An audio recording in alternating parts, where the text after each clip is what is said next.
Lionel's in trouble. Tigra and Chitara, where are they?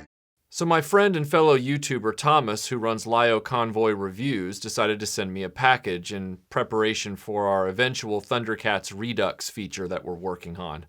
And he's a huge Thundercats fan, so I shouldn't have been surprised that he sent me a number of surprises in the box. Most notably, the Savage World's Thundercat figures from Funko. And he just said he wanted to get my opinion on them, and I thought, well, might as well give the opinion on camera. So I'm doing that unexpectedly. I didn't expect to get these in the box, and I appreciate Thomas at LioConvoy Reviews for sending these my way. If you really like, obviously you do if you're watching RetroBlasting, you like straight talk about, television shows of the 80s generation, you like straight talk about the toys and the merch from that period, and if you really like someone who's super knowledgeable about animation, you might like LioConvoy Reviews on YouTube, so check him out if you get a chance. But let's talk about these Savage Worlds Thundercat figures from Funko. I'm gonna be honest, I know that you guys, some of you know my take on Thundercats in general, but you might be surprised to find out that I do think that this is a good idea. When we were kids growing up, I don't know about you guys, but I always felt like Thundercats and He-Man should have been compatible toy lines. And I thought it was a real mistake that LJN didn't make their toy line compatible with the He-Man scale and vehicles and things like that. There were so many lines that tried to, while they were competing with one another, they also understood the importance of letting a kid know that these toys that you buy into will be compatible with what you already have. So, Star Wars and G.I. Joe were compatible, and, Buck Rogers and Indiana Jones and Tron and Lone Ranger and all those 3 3/4 inch scale lines, while they were competing with one another for attention, they also glommed on one another's offerings. So, if you had a G.I. Joe, you could put it in a Star Wars vehicle, and based on some articulated limitations, you might be able to get a Star Wars figure in a G.I. Joe, but ultimately they work together. And I always felt like Thundercats would have benefited from working with He-Man and vice versa. There were certainly a number of lines back when He-Man first came out that were compatible with it. Secret of the Ninja was one, and Remco made a number of lines. I think there was one called Savage Worlds or something, and then there was a Conan line that, while they might have been a little different in scale, they were the same general construction. And then, the big one was Ninja Turtles. Ninja Turtles seemed to be largely in the same scale universe with He-Man. But Thundercats, I think, was a natural for that, and I can understand why Funko would want to do these in that scale. It's kind of like the dream scale for the Thundercats line, because as I talked about in my very original video that's unfortunately no longer on YouTube, which is why we're doing the Redux of Thundercats, is that the LJN line was wildly out of scale. Like, between all the figures, it was like Lion-O was like 17 feet tall compared to Tigra and Chitara and Panthro. But here's the problem with this Funko line. Funko seems to be that company that has the best intentions and the greatest ideas. Like, they understand retro better than anybody. They understand what the toy collector wants. They understand, what is appealing from a packaging perspective, what is appealing from a product offering perspective conceptually.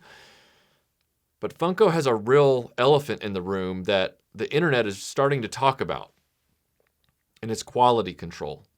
I talked about it when we did the Planet of the Apes for Super 7's Planet of the Apes line a few months ago, where they had the splitting sonic welds, the splitting seams on the figures.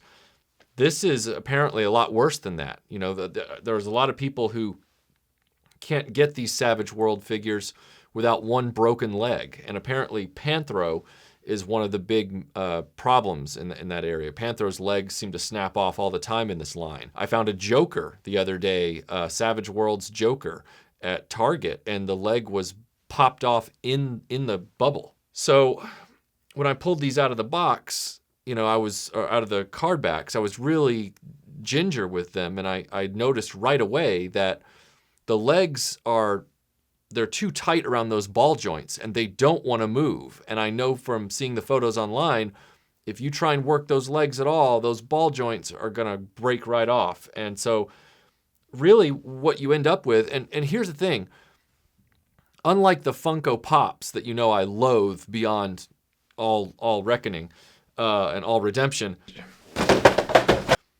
there is no label on these that says this is an adult collectible only. These are now being sold at Target in toy aisles. These are intended to be mass-produced, play with day-to-day toys. And they're trying to be an 80s style action figure in design and proportion. They're trying to be the Masters of the Universe line from Mattel. But they can't hold up to any kind of play.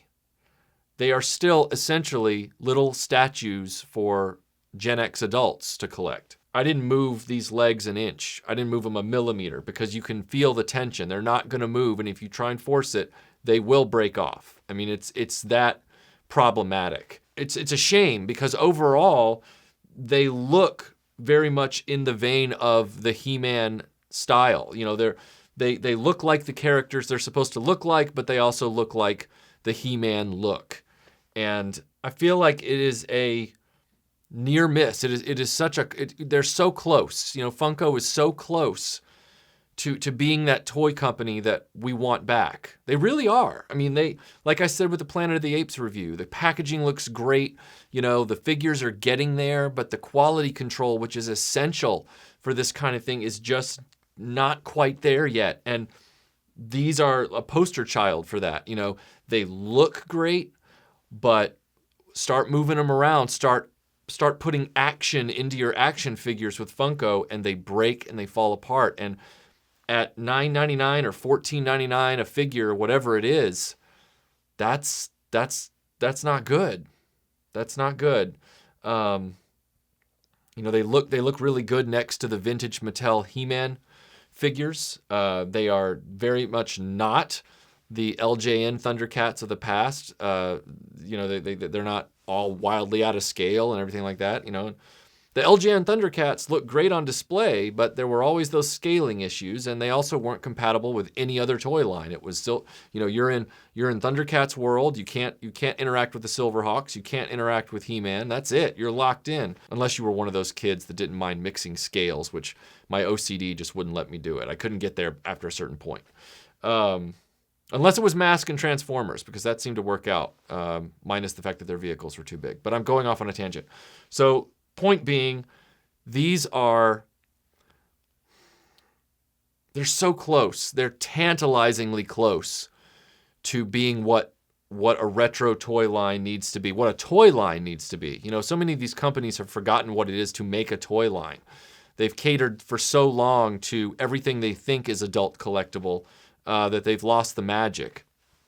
And I think the real shame of these is that they have the magic. They're close to having that magic. The concept behind them is right, but the product quality is so off. I mean, from the pictures, if you look them up online, product quality with Funko has gone sideways. I mean, it's off the rails, and that's the real shame of it. So, and the funny part is, I'm saying all these good things about Thundercats figures, which I'm sure that isn't lost on you guys.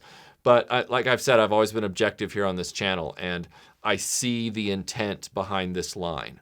Regardless of what the property is, for me personally, I see the good intentions behind this line.